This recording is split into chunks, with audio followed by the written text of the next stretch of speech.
Mes amis, je vois dans le livre de Monseigneur Schneider concernant les hérésies, eh bien, le problème de la liberté religieuse qu'il traite, en tant qu'évêque, bien sûr, d'une manière assez nouvelle. On voit qu'il apporte quelques nuances très importantes à cette question. Alors, me direz-vous, mais alors Vatican II, oui, voilà. Dès lors que les discussions ont lieu dans l'Église, par des évêques qui sont dans l'Église, qui en assument toutes les difficultés actuelles, eh bien ils ont le droit à la parole. Et ce qu'il dit, c'est sans doute un des premiers à parler comme ça, mais d'autres le pensent certainement. Eh bien, ça va permettre de clarifier cette question de la liberté religieuse.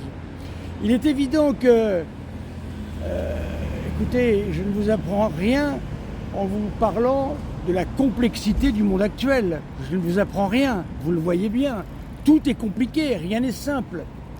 Donc, il faut comprendre que dans cette société, ce monde, on ne peut pas traiter les questions comme on les traitait au XVIe siècle ou même au début du XXe siècle. La situation n'est pas la même. Alors, il y a dans le Concile Vatican II des questions qui sont peut-être en friche. Alors attention, je vois ceux qui m'attendent là au coin de la rue, là, en bon pharisien. Ah, il a dit en friche, ça y est. Je ne parle pas de dogme ici. Je parle principalement de situation sociale de l'Église, la situation dans laquelle elle se trouve. Voilà, donc je ne parle pas de dogme. Donc ne me cherchez pas là-dessus. Vous ne prouverez pas que je suis moderniste. Parce qu'il y en a qui cherchent ça, évidemment. Alors, il faut comprendre quelque chose. Cette question de la liberté religieuse est une question nouvelle, d'une certaine manière. Je me suis fait traiter de très nombreuses fois de marane. Je ne savais pas tellement ce que c'était que les maranes. Donc, voyez-vous, le diable porte pierre. À force d'être insulté de marane, j'ai été voir ce que c'était que les maranes. Mais c'est abominable. C'est abominable. Ce sont des juifs qui ont fait semblant de se convertir sous Isabelle la catholique, au Portugal, en Espagne, et qui, en fin de compte, eh bien, ont pratiqué faussement la religion catholique.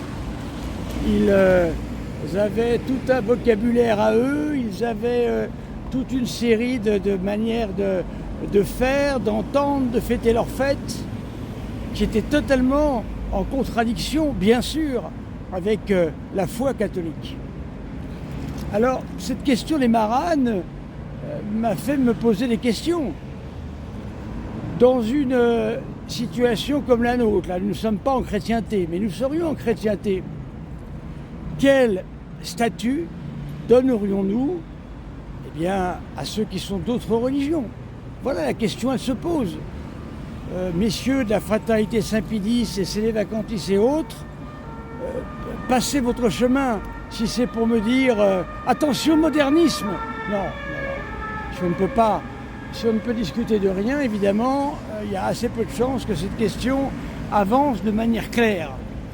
Quel statut donner à des gens qui sont dans une autre religion, dans une société comme la nôtre? Voilà la question. La pression vers la conversion a donné les maranes. Catastrophe. Donc à mon avis, les maranes, c'est ce qu'il ne faut pas faire, je pense. Maintenant, le débat est libre. Du moment qu'on est dans l'église, on peut discuter. Alors, le cardinal, excusez-moi, Monseigneur Schneider, qui n'est pas cardinal, eh bien, justement, soulève un problème intéressant.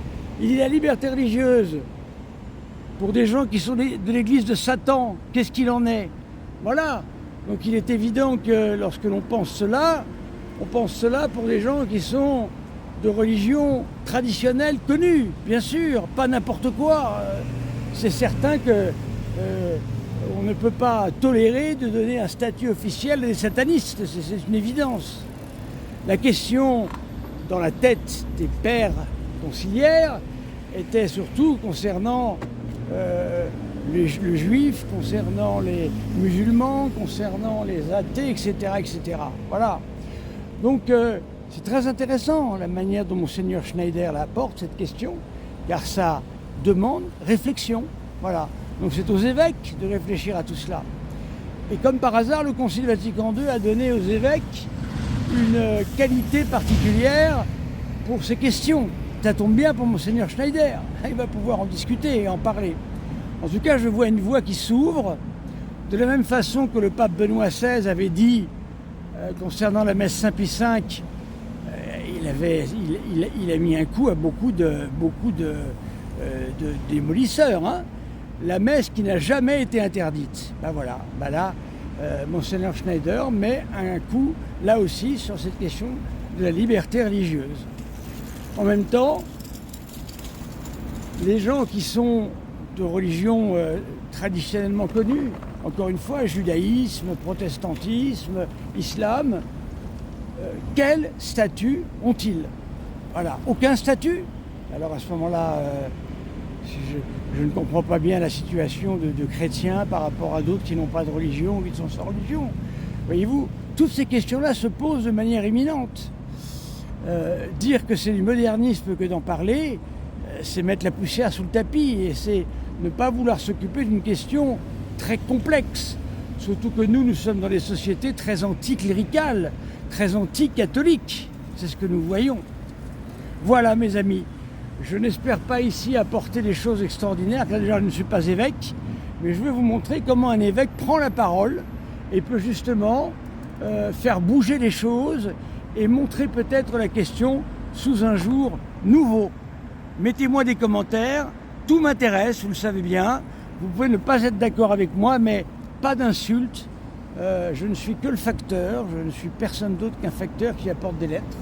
Voilà. Que pensez-vous de cette question? Si vous avez un avis, c'est toujours très intéressant. Merci mes amis.